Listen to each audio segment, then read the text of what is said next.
Idee, risorse, energie, obiettivi. Condividiamo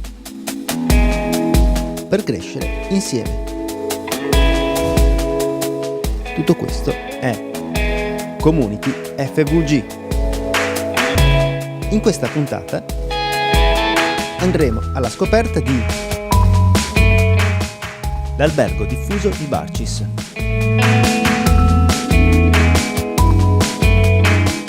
Parliamo di pari opportunità con Roberta Nunni.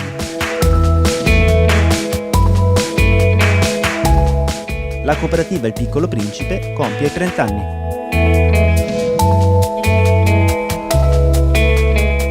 La cooperativa Ragnatela.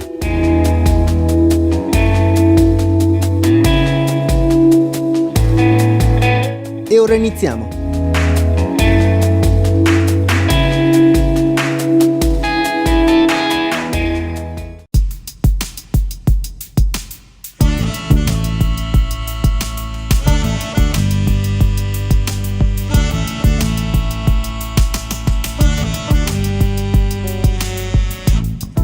La cooperativa nasce alla fine del 2013, è operativa dall'inizio 2014. È una cooperativa che in questo momento ha 22 abitazioni, che gestisce per conto dei soci che le hanno conferite all'albergo diffuso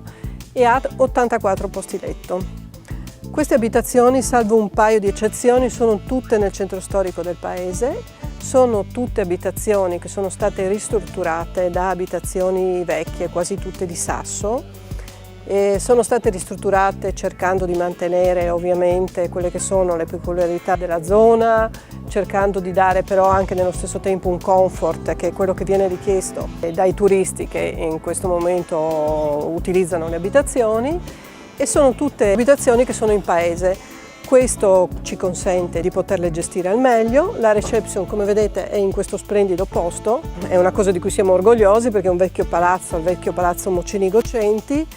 È un vecchio palazzo di cui tutta la valle è orgogliosa perché è un pezzo sicuramente architettonicamente valido. Da questa reception quindi possiamo dare, il turista si presenta dopo che ha fatto la prenotazione online, anche attraverso i vari siti, perché noi siamo presenti su Booking ma anche su altri vari siti. Si presenta qui, ritira le chiavi e in questo momento diventa padrone di un'abitazione a tutti gli effetti che è integrata con il paese. E noi gli diamo dei servizi che sono quelli che normalmente vengono dati dagli alberghi, perché gli diamo la pulizia, gli diamo la biancheria, gli diamo l'assistenza, qualcuno ci chiede di prenotargli magari la cena, qualcuno ci chiede le informazioni e noi diamo le informazioni di quello che offre il paese.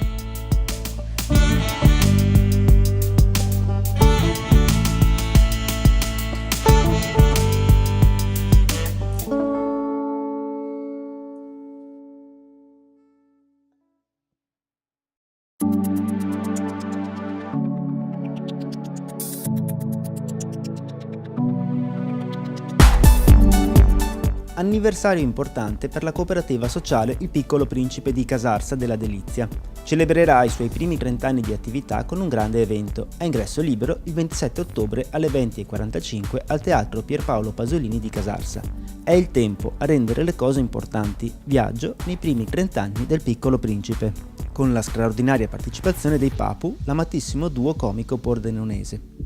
L'evento è organizzato dal Piccolo Principe con il patrocinio della città di Casarsa della Delizia e del suo assessorato alle politiche sociali e con il sostegno di Vini La Delizia, Confcooperative Pordenone e Coop Casarsa.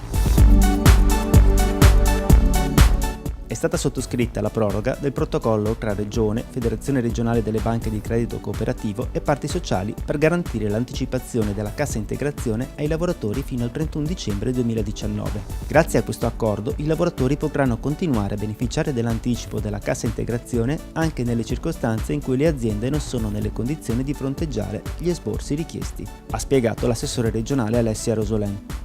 Secondo la Federazione Regionale BCC, questa proroga suggella la vocazione sociale e territoriale dei nostri istituti di credito. In 9 anni dalla creazione di questa misura sono state concesse oltre 3.800 anticipazioni per un valore complessivo di affidato pari a 18,7 milioni di euro.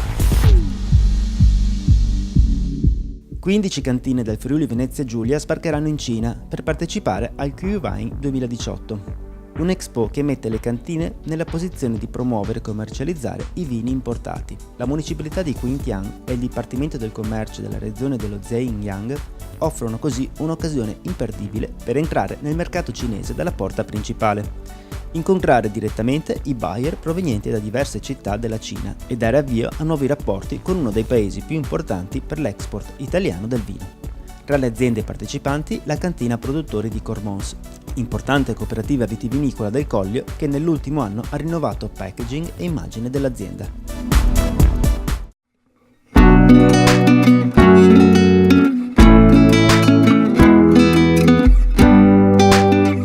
Siamo fortunati perché in questo paese ci sono tante belle cose da fare in estate, ci sono cose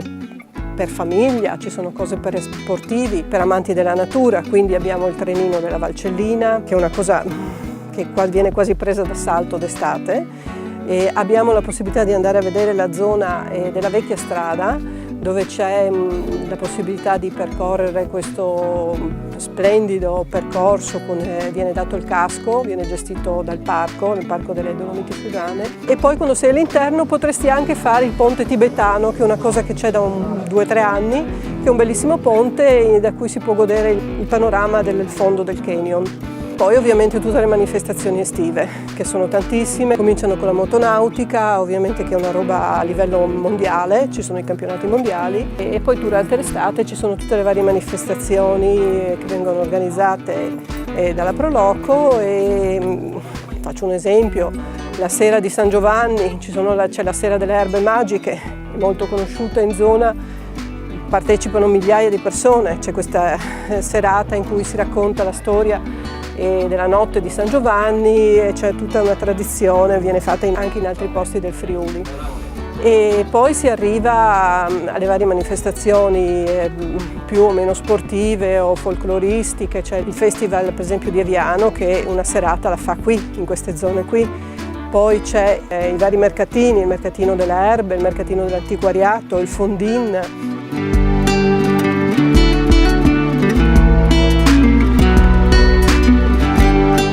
Alla fine concludiamo con i fuochi d'artificio sul lago, che è una manifestazione splendida perché i fuochi vengono fatti proprio a filo del lago con degli effetti di riflesso sull'acqua che sono magnifici.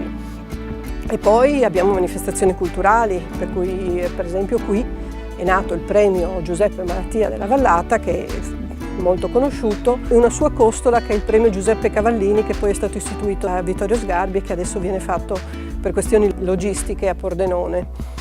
Quindi abbiamo la fortuna di avere tutte queste manifestazioni, la fortuna di avere il panorama che vedete che è molto bello, il lago. D'estate il clima è piacevole perché durante il giorno c'è caldo e la sera c'è quel giusto fresco, e poi appunto abbiamo questa possibilità di dare queste abitazioni in cui la gente si sente a proprio agio, perché uno, soprattutto chi ha famiglia, chi ha bambini, arriva in un'abitazione, si sistema, si dà i propri tempi, si dà le proprie scadenze, non ha l'assillo di dover andare magari come nell'hotel a pranzo e a cena, ma è libero e gode di questa libertà inserito nel paese. Abbiamo anche 4 abitazioni vicino a Piancavallo, che sono di proprietà del comune, che è uno dei soci della cooperativa, e queste sono a metà strada tra Barcis e Piancavallo, in una zona splendida, in una zona delle Malga Valli. Noi siamo molto soddisfatti di quello che stiamo facendo, penso che lo siano anche i soci. Vi dico solo 2 cose: nel 2014 siamo partiti con qualche esitazione e qualche dubbio, abbiamo comunque avuto 3.700 presenze come albergo diffuso, il 2017 sono state 5.500, sicuramente quest'anno saranno di più. I nostri soci sono contenti, alcuni pur non avendo più il vincolo per rimanere nella cooperativa hanno deciso di rimanere perché questa cooperativa funziona ed è remunerativa per chi ci lavora.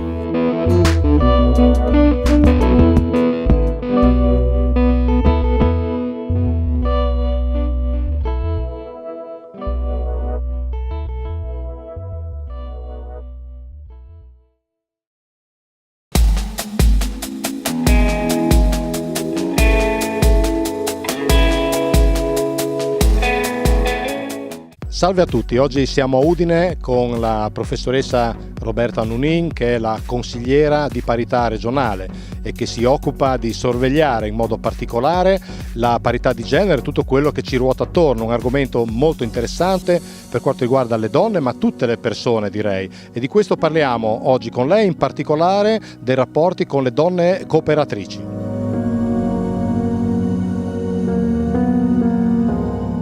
Professoressa Nunin, quando e perché è nato il ruolo della consigliera di parità regionale? Si tratta di una figura istituzionale che è stata introdotta da una legge all'inizio degli anni 90 ed è stata introdotta con il compito di vigilare sull'applicazione delle normative in materia di pari opportunità sul lavoro tra uomini e donne, quindi la parità di genere. In questo quadro, dopo l'istituzione della figura regionale, accanto alla figura della consigliera nazionale di parità, che pure esiste, sono state istituite anche delle consigliere a livello provinciale. La nostra regione è stata una delle prime a istituire la rete delle 4 consigliere provinciali, oggi di area vasta. Quindi la consigliera, istituita con questo mandato, ha avuto da subito il compito a livello regionale di occuparsi non solo di attività di coordinamento delle attività sul territorio fatte dalle consigliere provinciali, ma anche appunto di questo lavoro di vigilanza che si fa con tantissime attività, perché si fanno attività di promozione della cultura delle pari opportunità sul lavoro, si vigila sull'attuazione di piani di azioni positive sia nel privato che nel pubblico, si possono avere dei rapporti con gli ispettorati del lavoro, con gli altri organismi istituzionali sempre sui temi della parità di genere, si possono promuovere azioni giudiziarie contro le discriminazioni, in particolare laddove si tratti di discriminazioni collettive, ma non solo. E poi tra i poteri più importanti della consigliera c'è anche quello di elaborare i rapporti che tutte le aziende con più di 100 dipendenti sono obbligate a presentarli ogni 2 anni, quindi le aziende regionali con più di 100 dipendenti ogni 2 anni mi devono presentare un rapporto sull'occupazione femminile al loro interno, da cui io posso ricavare dei dati anche molto interessanti su come va il lavoro delle donne nel nostro territorio. La sua carica e la sua autorità ha sede a Trieste e lei è in carica da 2 anni. Ci sono dei fatti significativi, importanti, di cui si è occupata in questo periodo di tempo? Sì, il mandato è quadriennale, quindi io sono proprio a metà di mandato, posso fare anche un primo bilancio. Al di là dei casi singoli, e ne ho visti diversi, sui quali ovviamente si mantiene la riservatezza più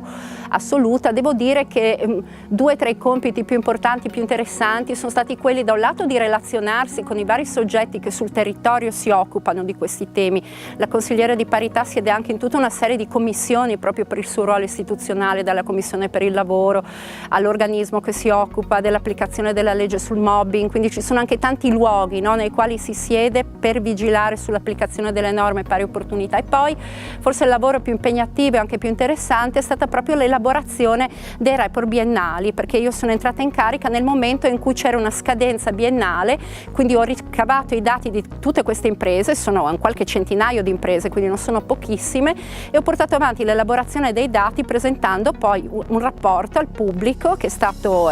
presentato in un'iniziativa nella primavera di quest'anno e che peraltro è disponibile, tutti possono leggerlo, scaricarlo, questo volume sul sito della Regione.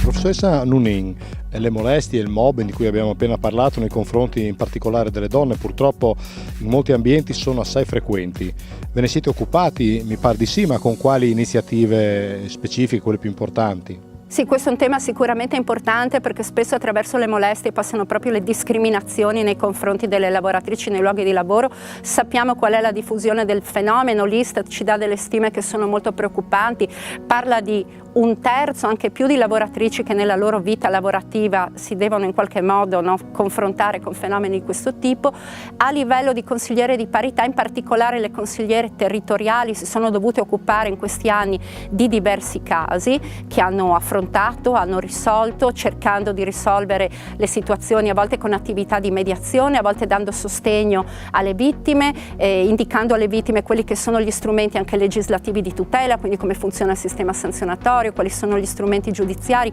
quindi c'è stata un'attività molto importante, in particolare da parte della consigliera di Trieste. E poi c'è un lavoro educativo che si fa e anche un lavoro di promozione di buone pratiche per contrastare il fenomeno, ed è proprio sotto questo profilo che quest'anno è stata portata avanti un'attività di supporto alla contrattazione collettiva, cioè sono stati conclusi 3 importanti accordi territoriali, i primi 2 a gennaio tra CGIL, CISL e UIL e i datori di lavoro e le maggiori associazioni datoriali dell'agricoltura e del mondo cooperativo, e di recente all'inizio di giugno un accordo analogo con la Confcommercio. Sono proprio accordi tra parti sociali, sottoscritti anche però dalla consigliera di parità, che si propongono di adottare delle iniziative di vario tipo, formativo, di sensibilizzazione, di informazione su questi fenomeni all'interno degli stessi luoghi di lavoro, per cercare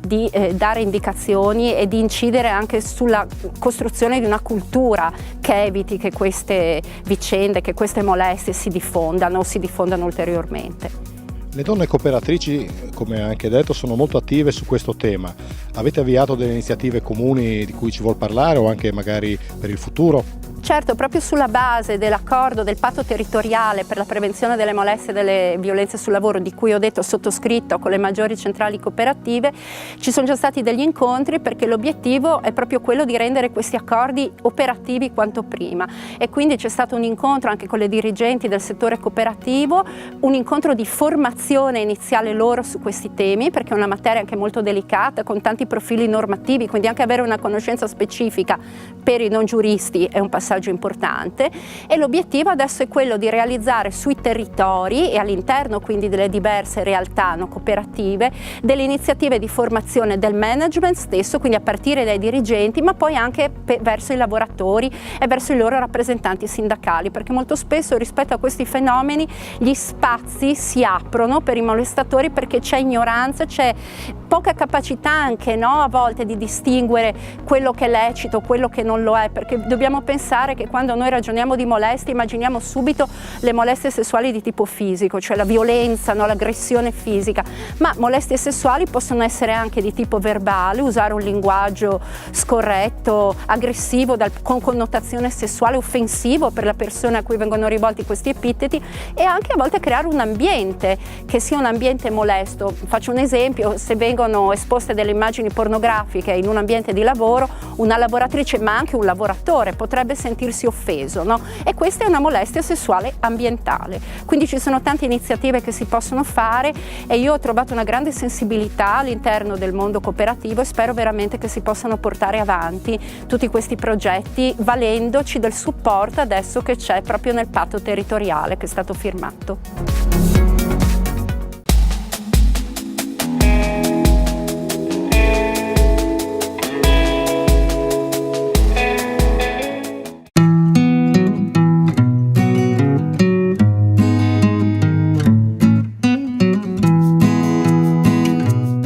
Noi in Cooperativa Ragnatela abbiamo scelto di puntare sull'eticità del prodotto e quindi su una scelta umana, su il non sfruttamento delle persone, su un clima di lavoro sereno. I soggetti svantaggiati inseriti nei nostri laboratori, quindi e di confezionamento, di tessitura e di ceramica, apprendono delle nozioni e possono sviluppare la loro residua capacità lavorativa. Lavoriamo con materie prime italiane, quindi noi compriamo sul territorio la terra per la ceramica, i filati li compriamo in una ditta di Firenze. I nostri prodotti interamente hanno la loro vita produttiva all'interno della cooperativa, entrano ad esempio filati, escono sciarpe.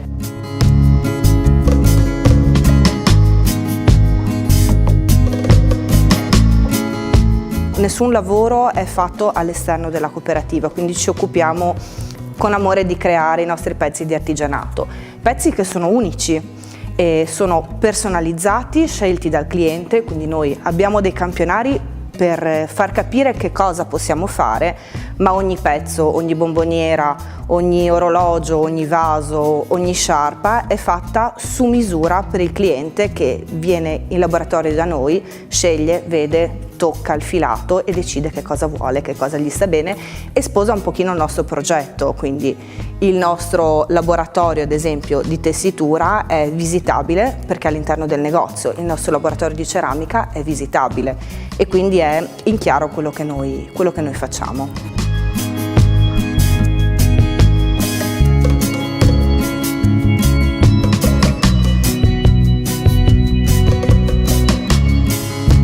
Noi vorremmo sviluppare un rapporto di amicizia col territorio e di apertura, diventare un posto visitabile e vivibile dalle persone che vengono nei nostri laboratori, nel nostro negozio. A questo proposito stiamo sviluppando dei progetti in questi giorni con le scuole, con gli asili, in cui portiamo la tessitura a conoscenza dei bambini. Portiamo materiali naturali, portiamo la lana, portiamo il cotone, portiamo il telaio, portiamo dei filati da poter toccare, da poter vedere, per far conoscere ai bambini questo tipo di realtà e parlare di socialità, di collaborazione da un punto di vista diverso. Recentemente abbiamo ispirato un libro per un asilo in cui viene raccontata la storia di un piccolo ragno che tesse una tela solidale in cui tutte le persone si possono appoggiare e riprendere un po' di fiato, un po' di autostima, un po' di valori che magari a causa della loro disabilità sono stati persi. Appunto lavoreremo con le scuole, lavoreremo con una cooperativa di Pordenone che metterà in vendita i nostri prodotti online e quindi saranno accessibili a tutto il territorio nazionale, e tra non molto apriremo una vetrina in Piazza Maiano per far conoscere maggiormente i nostri prodotti.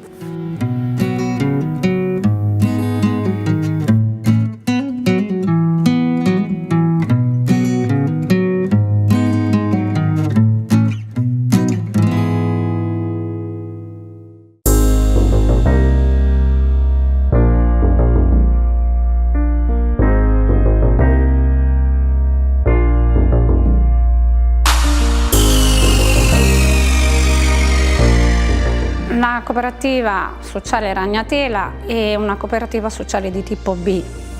È nata nel 2001 con il laboratorio di tessitura artigianale, della quale lo seguo io, e nel 2002 è nato il laboratorio di confezionamento e nel 2016 è il laboratorio di ceramica e attività di formazione. Ci impegniamo per l'inserimento lavorativo delle persone svantaggiate con una residua capacità lavorativa. Abbiamo 13 dipendenti, di cui 10 a tempo determinato. Poi ci sono i soci, 18, 11 lavorativi e 5 volontari.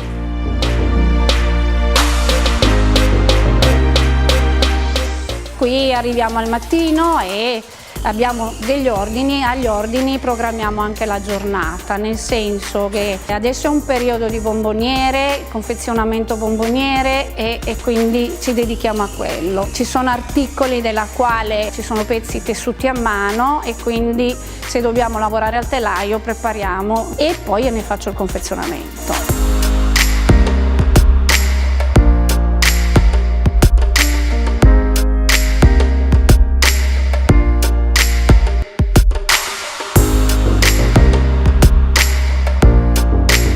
Ci sono dei periodi della quale ci prepariamo per il Natale, quindi prepariamo l'oggettistica di Natale e dopo prepariamo sciarpe, scialli, suordinazione anche e se vogliono un filato particolare noi cerchiamo di accontentare il cliente. Questo è il laboratorio tessitura.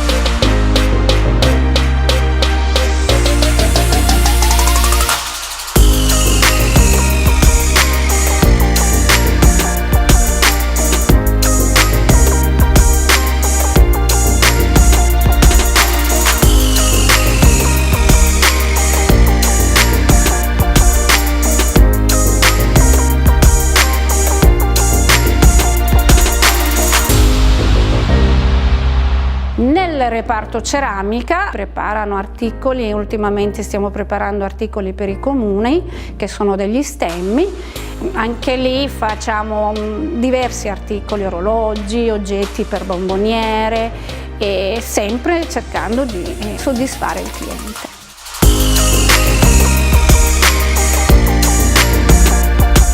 La Ragnatela si chiama così perché diversi anni fa una signora molto in gamba ha creato questo laboratorio e si chiama Ragnatela perché diciamo il tessuto veniva tutto a nodi ed ecco perché si è dato il nome Ragnatela.